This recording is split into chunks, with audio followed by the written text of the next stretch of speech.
ஜீ Tamil news நேயர்கள் அனைவருக்கும் வணக்கம். இப்பலாம் யங் ஏஜ்ல அண்டர் 20 ஏஜ்லயே வந்து ஹார்ட் அட்டாக் வருது, கார்டியாக் அரெஸ்ட் வந்துருதுன்னு வந்து நெறைய விஷயங்கள் வந்து நம்ம பார்த்துட்டே இருக்கோம். இதெல்லாம் வந்து ஏன் வருது? நம்ம வந்து எப்படி இத தடுக்கலாம்? நம்ம என்னென்னலாம் வந்து அதுக்காக பண்ணணும்னு சொல்லி நெறைய விஷயங்கள ஷேர் பண்ணிக்கிறதுக்காக இன்னைக்கு நம்ம கூட இணைந்திருக்காரு consultant cardiologist doctor Ahmed Shafeeq. Sir வணக்கம்.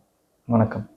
சரி, இப்ப வந்து அண்டர் 20ன்னு சொல்றத தாண்டி அண்டர் 10ல வந்து ஹார்ட் அட்டாக்கா இருக்கட்டும், கார்டியாக் அரெஸ்ட்டா இருக்கட்டும், ஸ்கூல் போயிருக்காங்க குழந்தைங்க. திடீர்னு பார்த்தா இந்த மாரி பிரச்சனைன்னு சொல்லிடுறாங்க. இதெல்லாம் ஏன் வருது? இதுக்கான காசஸ்னா என்ன சார் சொல்லலாம்? ஸோ யங் ஏஜ் குரூப்லேயே வர்றதுக்கு மரபு ரீதியான காசஸ்லாம் இருக்கலாம். மெயினாக இது எல்லாமே சடன் கார்டியாக் டெத் அப்படின்ற ஒரு கேட்டகரி கீழே இதெல்லாம் பிரிக்கலாம். ஸோ இது வந்து நமக்கு மரபு ரீதியாக ஜெனட்டிக் ப்ரீடிஸ்போஷன் இருக்கலாம். நம்மளோட ஃபேமிலியில் அப்பா அம்மாக்கோ இல்லை அதுக்கு முந்தின ஜென்ரேஷன்லேயோ ஏதாவது மரபு ரீதியாக ஏதாவது ப்ராப்ளம் இருக்கும்போது அது நமக்கு வந்து ஸோ அதனால நம்மளோட ஹார்ட்டோட தசைகள் வந்து செயலிழந்து போகலாம். ஸோ அதை வந்து ஜெனட்டிக் ப்ரீடிஸ்போஸ்டு ஹார்ட் டிசீஸ் சொல்லலாம். இல்லை அப்படின்னா கன்ஜெனிட்டல் ஹார்ட் டிசீஸ், நம்ம பிறக்கும் போது நம்மளோட டெவலப்மெண்ட்லேயே ஹார்ட்டோட டெவலப்மெண்ட்லேயே இதை நீங்கள் ஹார்ட்டுக்கு சப்ளை பண்ணுறது கொரோனரி ஆர்ட்ரிஸ்ன்னு சொல்லுவோம். ஸோ அந்த இரத்த குழாய் வந்துட்டு நார்மலாக இருக்கிற இடத்த விட்டு வேறு இடத்துல இருக்கிறதுனாலையோ இல்லை அந்த இரத்த குழாய் வந்து ஒழுங்காக பிளட் சப்ளை பண்ணாமல் அதோட அழுத்தத்தினாலேயோ மீன்ஸ் நமக்கு ஹார்ட் பம்ப் பண்ணுற டைமில் இந்த இரத்த குழாய் அழுத்தம் பெற வாய்ப்பு இருக்குது. ஸோ அந்த மாதிரி கண்டிஷன்ஸில் வந்து நமக்கு ஹார்ட்டுக்கு போகிற பிளட் சப்ளை சடனாக கட் ஆகும்போது சடன் கார்டியாக் அரெஸ்ட் வரலாம். இல்லை அப்படின்னா நம்மளோட ஹார்ட்டோட தசைகளே வந்துட்டு அப்நார்மலாக வளரலாம். ஸோ ஹைப்பர்ட்ராஃபிக் கார்டியோமயோபதின்னு சொல்லுவோம். ஸோ அந்த மாதிரி கண்டிஷன்ஸில் வந்து நமக்கு அரித்மியாஸோட risk, arrhythmias in the sense நமக்கு இதயத்தோட பீட்ஸ் வந்து ரிதம் வந்து ரெகுலராக இல்லாமல் அப்நார்மலாக பீட் போகும்போது அது அரித்மியாஸ்ன்னு சொல்லுவோம். ஸோ அந்த ஹைப்பர்ட்ராஃபிக் கார்டியோமயோபதி அந்த கண்டிஷன்ஸில் இந்த மாதிரி அரித்மியாஸ் வந்து அதனால பேஷண்ட்ஸ் வந்து சடன் டெத்துக்கு போகலாம். ஸோ இல்லை அப்படின்னா ஹார்ட்டோட பம்பிங் கெப்பாசிட்டி வந்து ஒரு வால்வ் வழியாக தான் ஹார்ட்டோட பிளட் எல்லாமே வெளியே போகும். ஸோ அந்த வால்வ் எதுவும் சுருக்க இருந்தாலோ ஸோ இந்த ஹார்ட்டோட தசைகளில் வேறு ஏதாவது டெவலப்மெண்டல் அப்நார்மாலிட்டிஸ் இருந்தாலும் நமக்கு இந்த மாதிரி சடன் கார்டியாக் டெத் ஏற்படலாம். ஓகே. இப்போ கன்ஜெனிட்டலா இருக்கு, பிறக்கும் போதே அவங்களுக்கு இந்த பிரச்சனை இருக்குன்றத நம்ம எப்படி வந்து கண்டுபிடிக்கலாம் சார்? அதுக்கு வந்து பேரண்ட்ஸ் என்ன பண்ணணும்? ஸோ மெயினாக பேரண்ட்ஸ் அப்படின்றத விட நம்ம வந்து அந்த பர்த் ஸ்க்ரீனிங்னு சொல்லி பண்ணலாம். ஸோ நமக்கு ஃபஸ்ட்டு கிளினிக்கல் எக்ஸாமினேஷனில் சில ஹார்ட் டிசீஸை பிறவிலே கண்டுபிடிக்க முடியும். ஸோ சில ஹார்ட் டிசீஸ் பேஷண்ட்ஸ் அதாவது குழந்தைகள் வளர வளர வளர அந்த ஹார்ட் டிசீஸோட தீவிரத்தன்மை இன்க்ரீஸ் ஆகும்போது தான் வெளி தெரியவே ஆரம்பிக்கும். ஸோ ஃபஸ்ட்டு கிளினிக்கல் எக்ஸாமினேஷன் தான். ஸோ ஒரு பீடியாட்ரிஷியன் கிளினிக்கல் எக்ஸாமினேஷன் பண்ணி அட் பர்த்தில் பேஷண்ட்ஸ்க்கு ஏதாவது ஹார்ட் டிசீஸ் இருக்கா அப்படின்றத ஸ்க்ரீன் பண்ணிக்கலாம் ஃபஸ்ட் லெவலில். செகண்ட் லெவலில் பேரண்ட்ஸ் கிட்ட இருந்து தன்னோட குழந்தை நார்மலாக ஒரு வேலை பண்ணிட்டு இருக்கிறப்போ அந்த வேலைகளில் ஏதாவது மாற்றங்கள் ஏற்படும் பட்சத்தில் நல்லா ஓடி ஆடி விளையாடுற குழந்தை திடீர்னு மூச்சு வாங்குது, இல்லை உடம்போட தன்மைகள் வந்து நீல நிறத்தில் மாறுது, உடம்போட நிறங்கள் வந்து ஸோ அந்த மாதிரி கண்டிஷன்ஸ்லாம் வந்துட்டு பேரண்ட்ஸ் சீக்கிரமாக டயக்னோஸ் பண்ணி ஒரு டாக்டர்கிட்ட கூட்டு போகும்போது அதற்கான டயக்னோசிஸ் ஈஸியாக வரலாம். இதையும் தாண்டி இதுக்கு லேட்டராக பேஷண்ட்ஸ்க்கு வந்துட்டு ஹார்ட் டிசீஸ் டெவலப் ஆகுது அப்படின்னா ஒரு ஹார்ட் ஸ்க்ரீனிங் மாதிரி பண்ணிக்கிறது பெட்டராக இருக்கும். ஸோ லார்ஜ் ஸ்கேலில் எல்லாருக்கும் போய் ஹார்ட் ஸ்க்ரீனிங் பண்ணுங்கள், சின்ன குழந்தைங்களுக்கு எக்கோ ஸ்க்ரீனிங் பண்ணுங்கன்றது அட்வைஸ் பண்ண முடியாது.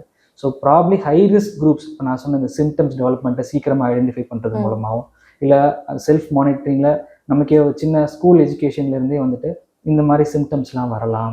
ஸோ இந்த மாதிரி உங்களுக்கு ஒரு டெஃபிஷியன்சி ஒரு டிஃபெக்ட் தெரியுது அப்படின்னா அதை ஈஸியாக ரெகனைஸ் பண்ணுறதுக்கு ஒரு சின்ன அவேர்னஸ் ப்ரோக்ராம்ஸ் மாதிரி கண்டக்ட் பண்ணலாம். ஸோ அது ஃபர்ஸ்ட் ஸ்டெப்பாக இருக்கும்னு நினைக்கிறேன். ஓகே. அப்போ வந்து பேரண்ட்ஸ் மேபி குழந்தைங்களோட நடவடிக்கைகள்லாம் பார்க்கலாம். முன்னாடி மாதிரி அவங்க விளையாடுறானா ஓடி ஆடி எப்படி இருக்காங்க குழந்தைங்கன்றத நோட் பண்ணலாம். ஓகே சார், இப்போ வந்து இது ரொம்ப அதிகமாக கேட்குற மாதிரி இருக்கு. இப்போ வந்து 9 இயர்ஸ் 12 இயர்ஸ்லேயே வந்து இந்த மாதிரி வருது. முன்னாடியுமே இது இப்படி இருந்ததா இல்லை இப்போ இருக்க லைஃப் ஸ்டைல்னால தான் இப்போ இப்படி இருக்கா, எப்படி சார்? ஸோ லைஃப் ஸ்டைல் அப்படின்னு கொண்டு வரப்போ நம்ம வந்து ஹார்ட் டிசீஸை வந்து அத்தெரோஸ்க்ளெரோட்டிக் ஹார்ட் டிசீஸ், நான் அத்தெரோஸ்க்ளெரோட்டிக் ஹார்ட் டிசீஸ்ன்னு சொல்லி பிரிக்கலாம். அத்தெரோஸ்க்ளெரோசிஸ் அப்படின்னா என்னென்னா நம்மளோட உடம்புல உள்ள லிப்பிட் மெட்டபாலிசம் இல்லை வேறு எக்ஸ்ட்ரா சுகர்ஸ் இது எல்லாமே ஒரு கொழுப்பு படிமானம் மாதிரி ஹார்ட்டோட பிளட் வெசல்ஸ்குள்ளே டெபாசிட் ஆக ஆரம்பிக்கும். ஸோ அந்த மாதிரி டெபாசிட் ஆகும்போது ஹார்ட்டோட அந்த பிளட் சப்ளை வந்து சுருங்க ஆரம்பிக்கும். ஸோ அப்படி சுருங்குறது தான் அத்தெரோஸ்க்ளெரோட்டிக் ஹார்ட் டிசீஸ்ன்னு சொல்லி சொல்கிறோம். இது வந்து நம்ம smoking, obesity, diabetes, hyper tension இது எல்லாத்துக்கும் கூட ரிலேட் பண்ணிக்கலாம். பட் நான் அத்தெரோஸ்க்ளெரோட்டிக்னு சொல்லிட்டு ஒரு பெரிய குரூப் இருக்குது. ஸோ அதில் தான் நம்ம சொல்கிற மாதிரி இந்த genetic diseases, congenital diseases so இதெல்லாமே வந்துட்டு நான் அத்தெரோஸ்க்ளெரோட்டிக்கில் வரும். சில நேரம் ஸ்பான்டேனியஸ் டிசெக்ஷன் சொல்லி சொல்லுவோம். அந்த ஹார்ட்டுக்கு போகிற ரத்த குழாய் வந்து அதுவாகவே டிசெக்ட் ஆகிறது, அதாவது கிழிஞ்சு போகிறது. ஸோ அந்த மாதிரி டிசீஸ்லாம் வந்துட்டு ஸ்பான்டேனியஸாக வர முடியும். ஸோ இந்த மாதிரி கிளாசிஃபிகேஷன் ஃபஸ்ட்டு எதில் அந்த பேஷண்ட்டை ஃபிட் பண்ணலாம் அப்படின்றத பார்த்துக்கலாம்.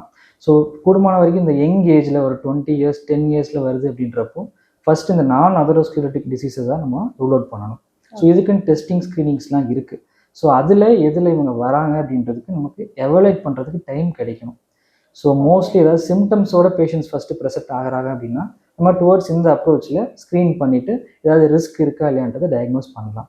ஸோ எனிவே சடன் கார்டியக் டெத்தாக வர டைமில் ஃபஸ்ட்டு நம்ம ப்ராக்டிஸ் பண்ண வேண்டியது சிபிஆர் கற்றுக்கணும். ஸோ அந்த சிபிஆர் பண்ணுறப்போ அந்த எமர்ஜென்சியாக அந்த நமக்கு ஹாஸ்பிட்டலுக்கு கூட்டு வரதுக்கு கொஞ்சம் டைம் கிடைக்கும். ஸோ அதை வந்து நம்ம கற்றுக்கிறது இன்னும் இம்பார்ட்டண்ட்டாக இருக்குது. ஓகே. இப்போ குழந்தைங்க வந்து பேரண்ட்ஸ் கிட்ட சொல்றாங்க, ஏதோ கொஞ்சம் ஒரு மாதிரி மூச்சு வாங்குற மாதிரி இருக்கு, இல்லை ஏதோ அவங்களுக்கு முடியாம ஒரு டிஸ்கம்ஃபர்ட் வந்து சொல்றாங்கன்னா எந்தெந்த விஷயத்தெல்லாம் வந்து அலட்சியமா பேரண்ட்ஸ் விடாம உடனே வந்து டாக்டர் பார்க்கணும்னா என்ன மாதிரி? ஸோ முதலே சொன்ன மாதிரி இப்போ நல்லா ஓடி ஆடி விளையாடுற குழந்தை திடீர்னு வந்துட்டு எனக்கு முடியலை, என்னால் ஓட முடியல, விளையாட முடியலன்னு கம்ப்ளைண்ட் சொன்னால் அதை நம்ம மைண்ட் பண்ணி கண்டிப்பாக வந்து ஒரு மெடிக்கல் அட்டென்ஷன் கொண்டு வரணும். சில நேரத்தில் அதாவது குழந்தைகள் வந்துட்டு அழும்போது திடீர்னு நீல நிறத்தில் மாறலாம். ஸோ அந்த மாதிரி மைல்டு கலர் சேஞ்சஸை வந்துட்டு டிடெக்ட் பண்ண தெரியணும். குழந்தையோட ஃபீடிங் வந்துட்டு இப்போ ப்ராப்பராக ஒரு ஃபீடு வந்துட்டு எடுத்துகிட்டு இருக்க குழந்தை ஃபீடிங் கம்மியாக இருக்குது. ஸோ அப்படின்னா அதையுமே நம்ம மெடிக்கல் அட்டென்ஷனுக்கு கொண்டு வர்றது பெட்டராக இருக்கும்.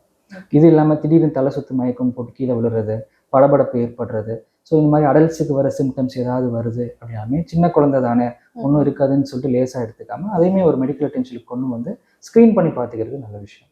ஸோ இப்போ இதை தடுக்கிறதுக்கு ப்ரிவென்ஷன் மெத்தட்ஸ்னால் என்ன சார் சொல்லுவீங்க? ஸோ சடன் கார்டியக் டெத்துக்கு நான் சொன்ன வரைக்கும் ஏதாவது சிம்டம்ஸ் இருக்கும் பட்சத்தில் அந்த சிம்டம்ஸை ஃபஸ்ட்டு ஏர்லியாக டிடெக்ட் பண்ணுறப்போ நமக்கு அதை எவாலுவேட் பண்ணுறதுக்கோ இல்லை அதை டயக்னோஸ் பண்ணுறதுக்கோ கொஞ்சம் டைம் இன்டர்வல் கிடைக்கும். ஸோ அதுக்கான மோட்டிவை ஃபஸ்ட்டு எடுக்கணும். ஸோ ஹெல்த் எஜுகேஷன் வந்துட்டு சின்ன ப்ரீ ஸ்கூல்லேருந்தே வந்துட்டு எது ஹெல்தி ஹேபிட்ஸ் அப்படின்றது நம்ம இண்டிவிஜுவல்ஸ்க்கு வந்து இன்கல்கேட் பண்ணணும். ஸோ ப்ரைமாடியல் ப்ரிவென்ஷன் சொல்லுவோம், வருமுன் காப்போம் அப்படின்றது எந்த ஹேபிட்ஸுமே வர்றதுக்கு முன்னாடி அதோட ஹார்ம்ஃபுல் எஃபெக்ட்ஸை தெரிவித்து ஸோ அதுலேருந்து எப்படி நம்மளை தற்காத்துக்கலாம் அப்படின்ற எஜுகேஷனை கொடுக்கணும். ஸோ இதனால் என்ன எஃபெக்ட்ஸ் வரலாம், என்ன சைட் எஃபெக்ட்ஸ், ஹார்ம்ஃபுல் எஃபெக்ட்ஸ் நம்ம ஹெல்த்துக்கு ஏற்படலாம் அப்படின்ற விஷயங்களை குழந்தைங்களுக்கு தெளிவாக புரிய வைக்கலாம். ஸோ பேரண்ட்ஸுக்குமே வந்துட்டு அந்த மோட்டிவேஷன் வந்து கொண்டு வர்றதுக்கு நம்ம எஜுகேஷன் கொடுக்கலாம். ஸோ அந்த ஹார்ட் ஹெல்தி லைஃப் ஸ்டைல்னு சொல்லுவோம். டெய்லி ஒரு ½ hour நடக்கிறது, ஹெல்த்தியான ஃபுட் ஹேபிட்ஸ் பழகிக்கிறது, ஸோ எதெல்லாம் ஹார்ம்ஃபுல் ஹேபிட்ஸோ அதை வந்து தவிர்த்துக்கிறது. ஸோ இந்த மாதிரி விஷயங்களை வந்து நம்ம ப்ராக்டிஸ் பண்ண ஆரம்பிக்கணும். ஸோ நம்ம ப்ராக்டிஸ் பண்ணுறதை பார்த்து அடுத்த குழந்தைங்களும் வந்து அதை ஃபாலோ பண்ணுறதுக்கு ட்ரை பண்ணுவாங்க. ஓகே. யூஸ்வலாக வந்து பெரியவங்க தான் வாக்கிங் போகணும்னு சொல்லுவாங்க, பட் குழந்தைங்க வாக்கிங் போனாலும் எந்த ஏஜ்லேருந்து அவங்க ரெகுலராக மேபி ஒரு ½ hour டெய்லி வாக்கிங் போகணும்னா எந்த ஏஜ்லேருந்து போகணும்? ஸோ குழந்தைங்களுக்கு நம்ம வாக்கிங் அப்படின்றத அடாப்ட் பண்ணுறது கொஞ்சம் கஷ்டம். ஒரு விளையாட்டா, அதாவது ஏதாவது ஒரு கேம்ஸில் அவங்கள என்கேஜ் பண்ணி விடுறது, ஸ்விம்மிங்கோ ஏதாவது கார்டியாக் ஆக்டிவிட்டி கொடுக்குற மாதிரி ஒரு கேம்ஸில் என்கேஜ் பண்ணி வச்சுக்கிறது. ஸோ அதுக்கு வந்துட்டு சின்ன வயசுலேருந்தே அவங்கள தயார்படுத்தி கொண்டு வர்றது கொஞ்சம் பெட்டராக இருக்கும். Rather then sitting and reading books அப்படின்றத தாண்டி, ஏன்னா இப்போ குழந்தைங்கள் வெளியே வந்து விளையாடுறதே வந்துட்டு அபூர்வம் ஆயிடுச்சு. இல்லை இந்த கேம்ஸ், வீடியோ கேம்ஸ்லையும் யூடியூப் ஷார்ட்ஸ்லையுமே அவங்களுக்கு வந்து டைம் போயிடுது. ஸோ அந்த மாதிரி பழைய மாதிரி வெளியே வந்து விளையாடணும், ஃபிசிக்கல் ஆக்டிவிட்டி பண்ணணும் அப்படின்றத ஃபாலோ பண்ணலாம். ஸோ ஓகே, நீங்கள் சொல்லும் போதே சொன்னீங்க குட் ஹேபிட்ஸ் இல்லாமல் இந்த ஹார்ம்ஃபுல் ஹேபிட்ஸ் அவாய்ட் பண்ணுங்கன்னு. ஸோ வந்து பேட் ஹேபிட்ஸ் வந்து ஃபாலோ பண்ணிட்டு இருக்காங்க மக்கள், இதை வந்து அவாய்ட் பண்ணுங்க, that is not good for your health அப்படின்னா வந்து எதை சொல்லலாம்? ஃபர்ஸ்ட் அண்ட் ஃபார்மோஸ்ட் டிரான்ஸ் ஃபேட்ஸ்ன்னு சொல்லுவோம். ஸோ டிரான்ஸ் ஃபேட்ஸ்ன்றது நம்ம பொரிச்ச எண்ணெயில் திரும்ப திரும்ப பொரிச்சு சாப்பிட்ற ஐட்டங்கள் இருக்கு இல்லையா, இந்த பஜ்ஜி, சமோசா, போண்டா, ஸோ அந்த மாதிரி விஷயங்களை ஃபஸ்ட்டு தவிர்த்துக்கணும். ஸோ ஹேபிட்ஸில் வந்துட்டு ஸ்மோக்கிங் வந்து இருந்துச்சுன்னா அது major risk factor, heart disease வருது. ஸோ ஸ்மோக்கிங்கை அவாய்ட் பண்ணிக்கிறது நல்லது. ஸோ அதுக்கு அப்பாற்பட்டு நம்ம அந்த ஃப்ரோசன் ஃபுட்ஸு, ஸோ அந்த ப்ரிசர்வேட்டிவ்ஸ் நிறையா இருக்கிற ஃபுட்ஸு அதெல்லாம் முடிஞ்ச அளவுக்கு அவாய்ட் பண்ணிக்கணும். மெயினாக அந்த இன்ஸ்டா இல்லை அதர் ரீல்ஸில் வந்துட்டு ஃபுட் பிளாகர்ஸ்ன்னு சொல்லிட்டு நிறையா ஃபுட்ஸை வந்துட்டு ட்ரை பண்ணி பார்க்கலாம், டேஸ்ட் பண்ணலாம்னு சொல்லிட்டு ப்ரமோட் பண்ணுறாங்க. ஸோ அதில் எந்த அளவுக்கு ஹெல்த்தியாக இருக்குன்றதை அசஸ் பண்ணிவிட்டு அந்த ஃபுட்ஸுக்கு நம்ம போனால் பெட்டராக இருக்கும். ஜஸ்ட் அந்த கிரேவிங் நமக்கு வருது அப்படின்னு சொல்லிட்டு எல்லா ஃபுட்ஸையும் டேஸ்ட் பண்ணுன்ற ஒரு இது இல்லாமல், ஸோ எது ஹெல்த்தியோ அதை நம்மளா டிசைட் பண்ணி இதை அவாய்ட் பண்ணணும், இது ஃப்ரைட் ஐட்டம்ஸ்னால் அதை அவாய்ட் பண்ணணும், ஸோ இது வந்து ஜாகரி இல்லை இது வந்து ஹை கொலஸ்ட்ரால் இருக்க ஃபுட் அப்படின்னா அதை நம்மளா அவாய்ட் பண்ணிக்கிறதுக்கு பெட்டர். ஸோ இப்போ நிறைய வந்து யங்கர் ஏஜ்ல இருக்கவங்களுக்கு ஏன் ஹார்ட் அட்டாக் வருது, கார்டியாக் அரெஸ்ட் வருதுன்னு சொல்லியிருந்தோம், அவங்களோட லைஃப் ஸ்டைல் சேஞ்சஸ் பற்றி பேசியிருந்தோம். இப்போ அடல்ட் எடுத்துக்கிட்டோன்னா நீங்கள் வந்து ஸ்மோக்கிங் அவாய்ட் பண்ணணும்னு சொல்லியிருந்தீங்க, பட் ஆனால் வந்து இப்போ அவங்களுக்கு ஸ்மோக்கிங் ஹேபிட் இல்லை, பட் வந்து இந்த மாதிரி டயபெட்டிக் பேஷண்ட்டாக இருக்காங்க. ஸோ அந்த மாதிரி இருக்கவங்க யாரெல்லாம் வந்து இந்த ஸ்க்ரீனிங் வந்து ரெகுலராக எடுத்துக்கலாம், இயர்லி ஒன்ஸ் எடுக்கணுமா? ஸோ அதை பற்றி சொல்லுங்கள். Okay. So major cardiac risk ஃபேக்டர்ஸ்ன்னு சொல்லிட்டு இருக்குது. அதை traditional factors and non traditional ஃபேக்டர்ஸாக பிரிச்சுக்கலாம். ஸோ ட்ரெடிஷ்னல் ரிஸ்க் ஃபேக்டர்ஸ்ன்றது நமக்குலாம் தெரிஞ்சுதான். BP, cholesterol, sugar, smoking, over weight, இது எல்லாமே traditional risk factors. So sedentary life style வந்துட்டு இந்த ஒபிசிட்டிக்கும் சரி, இல்லை சுகர், இன்சுலின் ரெசிஸ்டன்ஸுக்கும் சரி, இந்த செடென்ட்ரி லைஃப் ஸ்டைல் தான் ஒரு ப்ரைமரி ஒரு த்ரெட்டாக இருக்குது. ஸோ செடென்ட்ரி இந்த சென்ஸ் டெஸ்க் ஜாப் பண்ணுறாங்க, ஜஸ்ட் உட்காந்துட்டு அவங்களோட 9 to 8 hours ஒர்க் இருக்குது அப்படின்றப்போ ஒரு 20 minutes ஒன்ஸ் வந்துட்டு அவங்க எந்திரிச்சு நடந்துட்டு திரும்ப வந்து உட்காந்து அந்த மாதிரி ப்ராக்டிஸ் பண்ணிக்கலாம். ஸோ ஒரு daily ½ an hour physical activity பண்ணுறதை வந்துட்டு என்கரேஜ் பண்ணணும். ஸோ மினிமம் ஒரு 30 minutes per day for 5 days. So 150 minutes per week வந்து நம்ம இன்டர்நேஷ்னல் கைட்லைன்ஸில் சஜஸ்ட் பண்ணுறாங்க. இந்த மாதிரி ஃபிசிக்கல் ஆக்டிவ்னா என்ன அப்படின்னு சொல்லிட்டு. So apart from that sedentary life style பார்த்தாச்சு.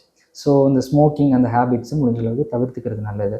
டயபெட்டிஸ், கொலஸ்ட்ரால் வராமல் பார்த்துக்கிறது பெட்டராக இருக்கும். பட் வந்துச்சு அப்படின்னா proper screening, periodical screening. So உங்களோட ஹெல்த் கேர் ப்ரொவைடர்கிட்ட போனீங்க அப்படின்னா, ஸோ யாருக்கு மந்த்லி ஸ்க்ரீனிங் தேவைப்படும், யாருக்கு 3 months ஒன் ஸ்க்ரீனிங் தேவைப்படும். ஸோ அந்த அட்வைஸ்க்கு ஏற்ற மாதிரி நீங்கள் ப்ராப்பராக ஸ்க்ரீன் பண்ணி ப்ராப்பராக வந்துட்டு உங்களோட இது கண்ட்ரோலில் கொண்டு வந்து வச்சுக்கிறது இன்னும் ஹார்ட்டோட ஹெல்த்தை இம்ப்ரூவ் பண்ணலாம். ஸோ நான் ட்ரெடிஷ்னல் அப்படின்னு சொல்லி வரும்போது ஸ்லீப் சைக்கிள் நம்ம இப்போ யாருமே அதை கேர் பண்ணுறதே கிடையாது. ஸோ அவர் கண்டினியூஸாக 6 to 8 hours ஸ்லீப், அது வந்து மஸ்ட்டு. ஸோ இப்போது நைட் ஷிஃப்ட் போகிறேன், மார்னிங் தான் இருக்கிறேன், என்ன பண்ணுறதுனீங்கன்னா கண்டினியூஸாக ஒரு 6 to 8 hours ஸ்லீப் வந்து ப்ராக்டிஸ் பண்ணுங்கள். அப்புறம் ஸ்ட்ரெஸ்ஸு, முடிஞ்ச அளவுக்கு ஸ்ட்ரெஸ் ஃப்ரீ லைஃப் ஸ்டைல் வந்து அடாப்ட் பண்ணிக்கிறது அது கொஞ்சம் கஷ்டமா நினைக்கிறேன் சார். ஸோ நம்ம சைடில் இருந்து நம்மளால் முடிஞ்சது கொஞ்சம் ஓரளவுக்கு கண்ட்ரோல் பண்ணிக்கலாம். ஓகே. ஸோ எக்ஸ்டர்னல் ஸ்ட்ரெஸ்ஸை வந்துட்டு மினிமைஸ் பண்ணுற மாதிரி பிளான் பண்ணிக்கலாம். ஓகே. ஸோ ஸ்ட்ரெஸ் இல்லாமல் டெய்லி 30 minutes ஒரு ஃபிசிக்கல் எக்ஸசைஸ் பண்ணணும். 6 to 8 hours ஆஃப் ஸ்லீப் கண்டிப்பாக ஒரு அடல்ட்டுக்கு வந்து இருக்கணும். அண்ட் ஹெல்தி டயட்ரி ஹேபிட்ஸ் வேணும். ஓகே. ஸோ மெயினாக அந்த trans fats, so lean meat எடுத்துக்கலாம். ஸோ லீன் மீட்ன்ற சென்ஸ் சிக்கன், ஃபிஷ்ஷு, ஸோ அதெல்லாமே வந்து லீன் மீட்டில் தான் வரும். இல்லை நான் வெஜிடேரியன்னா வெஜிடபிள் ப்ரோட்டீன்ஸ் எடுத்துக்கலாம். ஸோ பீஸு, ஸோ சுண்டல், சென்னா, ஸோ அந்த மாதிரி ஐட்டம்ஸ், பட்டாணி, அந்த மாதிரி ஐட்டம்ஸை வந்து ஜாஸ்தியாக சேர்த்துக்கலாம். ஸோ தட் நம்மளோட டயட் வந்து பேலன்ஸ்டு டயட்டாக பார்த்துக்கணும். முடிஞ்ச அளவுக்கு ரைஸை வந்து கம்மி பண்ணிவிட்டு நம்மளோட டயட்டில் வெஜிடபிள்ஸ், ஃப்ரூட்ஸு அந்த மாதிரி ஆட் பண்ணிக்கிறது இன்னும் பெட்டராக இருக்கும். ஸோ எப்பயுமே ஃபுல் ஸ்டொமக் ஸ்டஃப் பண்ணாமல் ஒரு 75% சாப்பிட்டுட்டு மீதியை வந்து எம்டியாக வைக்கிறது இன்னும் பெட்டராக இருக்கும். ஓகே. ஸோ இப்போ நீங்கள் 30 minutes வந்து ஃபிசிக்கல் எக்ஸசைஸ் பண்ணணும்னு சொல்லியிருந்தீங்க. ஸோ அப்படி சொல்லும் போது எனக்கு ஒரு தாட் வந்தது. இப்போ வந்து எல்லாருமே பார்த்தீங்கன்னா வீட்டில் எக்ஸசைஸ் பண்ணுறது அப்படி தாண்டி ஜிம் வந்து ரெகுலராக போகணும், மந்த்லி இயர்லி பேக் மாதிரி போட்டுட்டு ஜிம் ரெகுலராக போகிறாங்க. பட் ஜிம் போகிறது நம்ம நிறைய கேசஸ் வந்து ஜிம் ஒர்க் அவுட் பண்ணிட்டு இருக்கும்போது ஹார்ட் அட்டாக் வந்திருக்கு. லைக் மென் மட்டும் இல்லை, விமென்க்குமே அந்த மாதிரி வந்திருக்கு. ஸோ ஜிம் ஒர்க் அவுட் போகிறது டைமிங் வந்து ஏதாச்சும் இருக்கா சார்? மார்னிங் போனால் பெட்டர். ஏன்னா வந்து நிறைய பேர் வந்து அவரோட 9 hours ஆஃப் ஒர்க் முடிச்சுட்டு ஈவினிங் ஒரு 7க்கு மேலே தான், லைக் 10 PM கூட ஜிம் போகிற என்னோட ஃப்ரெண்ட்ஸ் எல்லாமே இருக்காங்க. ஓகே. ஸோ அது வந்து அட்வைசபிள் டைமா? என்ன டைம் கரெக்டாக இருக்கும்? ஸோ மார்னிங் தான், ஈவினிங் தான் அப்படின்றத விட listen to your body. So உங்களுக்கு ரொம்ப எக்ஸாஸ்டடாக அந்த டே இருந்திருக்கு அப்படின்னா அதுக்கு மேலே நீங்கள் புஷ் பண்ணிவிட்டு ஒரு எக்ஸசைஸ் பண்ணணும் அப்படின்றது அட்வைசபிள் கிடையாது. If you are feeling energetic enough அப்படின்னா நீங்கள் தாராளமாக போய் பண்ணலாம்.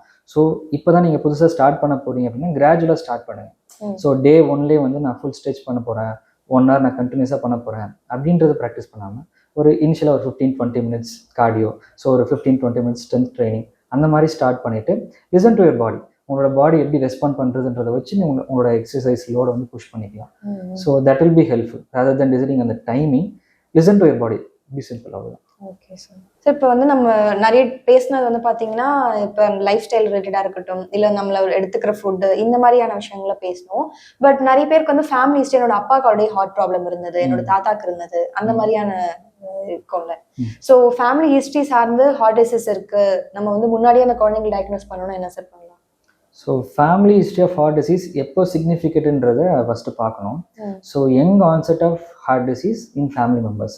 யங் ஆன்செட்னு எப்போ சொல்கிறோம் அப்படின்னா மென் அப்படின்னா ஒரு 55 yearsக்கு முன்னாடி, விமன் அப்படின்னு சொன்னீங்கன்னா ஒரு 65 yearsக்கு முன்னாடி. ஸோ இந்த ஏஜ் குரூப்லேயே வந்து அவங்களோட பேரண்ட்ஸ்க்கோ இல்லை ஃபேமிலி ஃபர்ஸ்ட் டிகிரி ரிலேட்டிவ்ஸ்க்கோ ஹார்ட் டிசீஸ் வந்திருக்கு அப்படின்னா நமக்கு வர்றதுக்கான வாய்ப்புகள் ஜாஸ்தி. ஸோ அந்த first degree relatives or family மெம்பர்ஸ்க்கு வந்து வந்திருக்க டிசீஸ் நமக்கு வர்றதுக்கான வாய்ப்புகள் இருக்குது. ஸோ எல்லாருக்கும் வரணும்னு அவசியம் கிடையாது. ஸோ அந்த பேஷண்ட்ஸ் வந்து கொஞ்சம் ஏர்லியராக வந்து அவங்களோட heart screening, general heart screening வந்து பண்ணிக்கலாம். ஸோ இன்கேஸ் ஏதாவது சிம்டம் இந்த மாதிரி பேஷண்ட்ஸ்லாம் வந்து high risk or high target குரூப்னு வச்சுக்கலாம். ஸோ அந்த டார்கெட் பாப்புலேஷனுக்கு வந்து நம்ம ஒரு அவேர்னஸ், ஹெல்த் அவேர்னஸ் மாதிரி நீங்கள் இந்த மாதிரி உங்களுக்கு சிம்டம்ஸ் இருக்குது அப்படின்னா ஈஸியாக நெக்லெக்ட் பண்ணாமல் கொஞ்சம் வந்து மெடிக்கல் அட்டென்ஷன் எடுத்துக்கோங்க. இயர்லி ஒன்ஸ் உங்களோட ஹார்ட்டை வந்து ஸ்க்ரீன் பண்ணிக்கோங்க. உங்களோட கொலஸ்ட்ரால், உங்களோட பிபி, உங்களோட டயபெட்டிஸ் எல்லாமே நீங்கள் வந்து ஸ்க்ரீன் பண்ணிக்கோங்க அப்படின்றத அட்வைஸ் பண்ணுறோம். இன்னும் கொஞ்சம் பயோமார்க்கர்ஸ்ன்னு சொல்லி இருக்கு. ஸோ உங்களோட ஹார்ட் அட்டாக் வர்றதுக்கான ரிஸ்க் எவ்வளோ இருக்குது அப்படின்றத அசஸ் பண்ணுறதுக்கான சில பிளட் டெஸ்ட்டும் இருக்குது. ஸோ அந்த மாதிரி விஷயங்கள் நம்ம ஃபாலோ பண்ணிக்கலாம். மேபி நம்ம முன்னாடியே வந்து ஸ்க்ரீனிங் பண்ணியிருக்கிறதா நல்லது, பெட்டராக இருக்கும். ஈவன் அந்த ஹை ரிஸ்க் குரூப்ஸ்ன்னு சொல்கிறோம் இல்லையா, அவங்களுக்கு வந்துட்டு இதை அட்வைஸ் பண்ணலாம். ஏர்லி ஸ்க்ரீனிங் வந்து எசென்ஷியல். Okay sir. ஸோ இவ்வளோ நேரம் வந்து ஹமன் ஷஃபீக் கன்சல்டன்ட் கார்டியாலஜிஸ்ட் வந்து எதனால ஹார்ட் அட்டாக் வருது, நம்ம வந்து அதை ப்ரிவென்ட் பண்ணணும்னா என்னென்ன மாதிரியான டயட்ரி சேஞ்சஸ்லாம் நம்ம வந்து லைஃப் ஸ்டைல் எடுத்துக்கணும், டெய்லி எக்ஸசைஸ் பண்ணணும், 6 to 8 hours வந்து தூங்கணும். ஸோ இந்த மாதிரி நிறைய விஷயங்கள் வந்து ஷேர் பண்ணியிருந்தாரு. Thank you sir. தேங்க்யூ.